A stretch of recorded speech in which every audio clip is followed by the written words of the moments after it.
Welcome back to An Irishman Reads Through the Bible, and today we're going to be in Exodus chapter 21 and 22. Exodus 21 talks about laws about slaves and laws about restitution.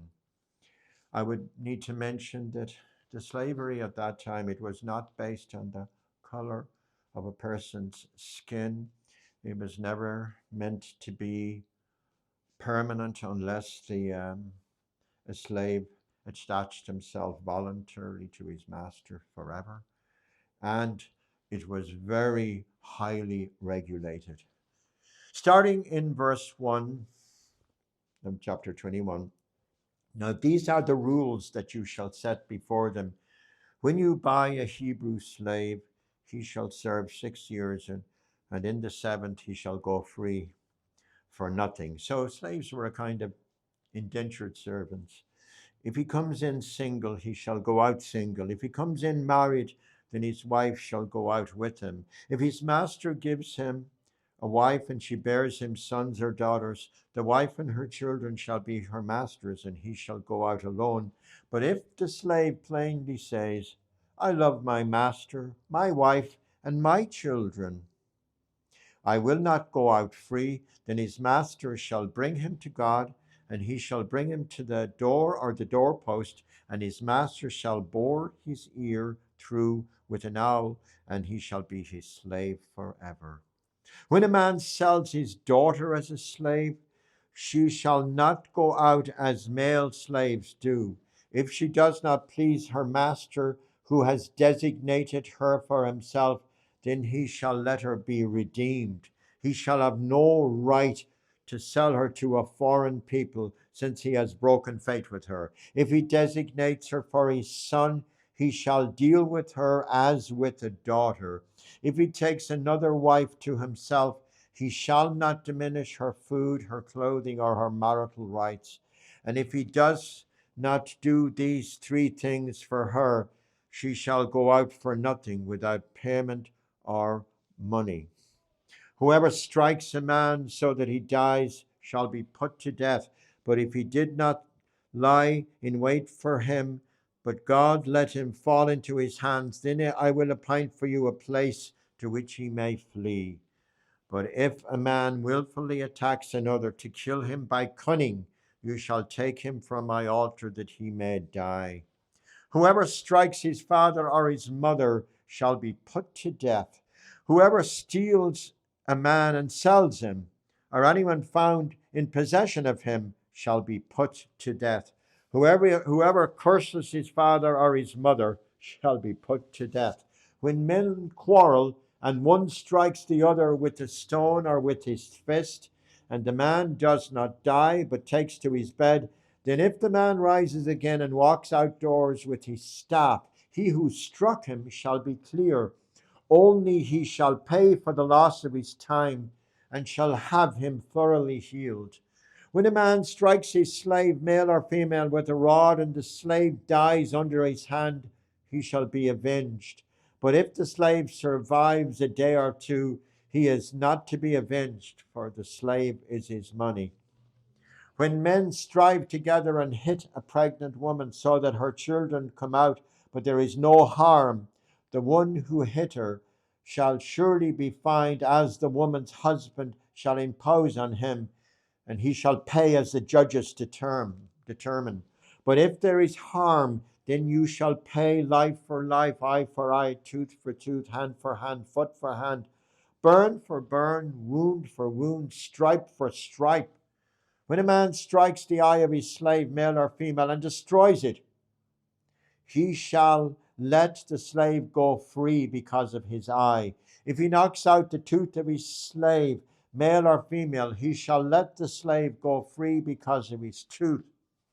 When an ox gores a man or a woman to death, the ox shall be stoned, and its flesh shall not be eaten, but the owner of the ox shall not be liable. But if the ox has been accustomed to gore in the past, and its owner has been warned, but has not kept it in, and it kills a man or a woman, the ox shall be stoned, and its owner also shall be put to death.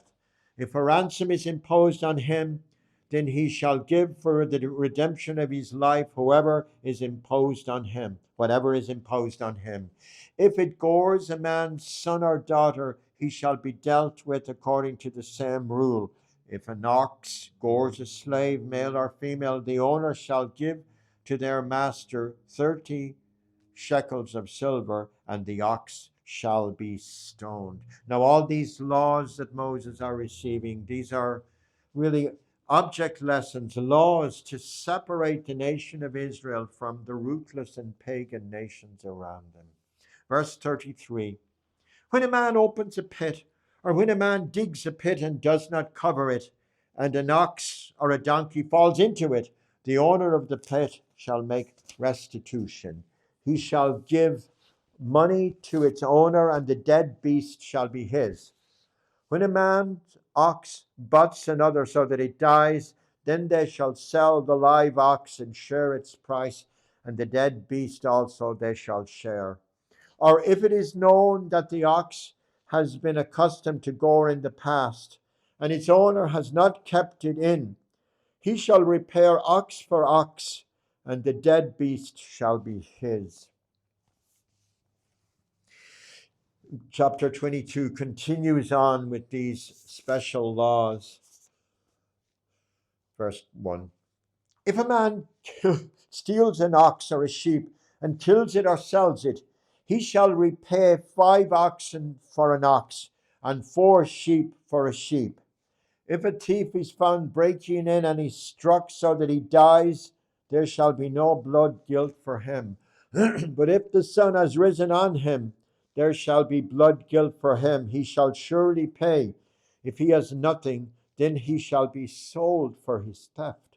If the stolen beast is found alive in his possession, whether it is an ox or a donkey or a sheep, he shall pay double. If a man causes a field or vineyard to be grazed over, or lets his beast loose, and it feeds in another man's field, he shall make restitution from the best of his own field and in his own vineyard. If a fire breaks out and catches in thorns, so that the stacked grain or the standing grain or the field is consumed, he who started the fire shall make full restitution. If a man gives to his neighbor money or goods to keep safe, and it is stolen for the man's house, then if the thief is found, he shall pay double. If the thief is not found, the owner of the house shall come near to God to show whether or not he has put his hand to his neighbor's property. For every breach of trust, whether it is for an ox, for a donkey, for a sheep, for a cloak, or for any kind of lost things of which one says, this is it, the case of both parties shall come before God. The one whom God condemns shall surely pay double to his neighbor. If a man gives to his neighbor a donkey or an ox or a sheep or any beast to keep safe, and it dies or is injured or is driven away without anybody seeing it, a note by the Lord shall be between them both, to see whether or not he has put his hand to his neighbor's property. The owner shall accept the oath, and he shall not make restitution. But if it is stolen from him, he shall make restitution to its owner. If it is torn by beasts, let him bring it as evidence. He shall not make restitution for what has been torn. We see those laws are very common sense laws here. If a man borrows anything of his neighbor and it is injured or dies, the owner not being with it, he shall make full restitution. If the owner was with it, he shall not make restitution. If it was hired, it came for its hiring fee. And now we have laws, really justice laws, that we're going to talk about or read about till the end of chapter 22. Verse 16. If a man seduces a virgin who is not betrothed and lies with her, he shall give the bride price for her and make her his wife. If her father utterly refuses to give her to him, he shall pay money equal to the bride price for virgins. You shall not permit a sorceress to live. Whoever lies with an animal shall be put to death. Whoever sacrifices to any god other than the Lord alone shall be devoted to destruction. You shall not wrong a sojourner or oppress him, for you were sojourners in the land of Egypt. You shall not mistreat any widow or fatherless child. If you do mistreat them and they cry out to me, I will surely hear their cry, and my wrath will burn, and I will kill you with the sword, and your wives shall become widows, and your children fatherless. If you lend money to any of my people with you who is poor, you shall not be like a money lender to him, and you shall not extract interest from him. If ever you take your neighbor's cloak in pledge, you shall return it to him before the sun goes down, for that is his only covering, and it is his cloak for his body. In what else shall he sleep? And if he cries to me, I will hear, for I am compassionate.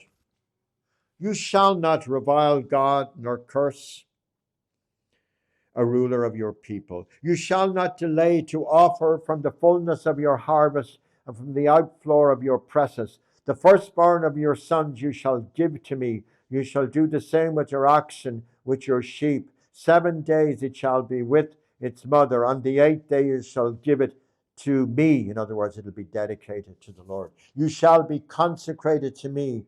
Therefore, you shall not eat any flesh that is torn by beasts in the field. You shall throw it to the dogs. Slán go fóill. We'll see you tomorrow.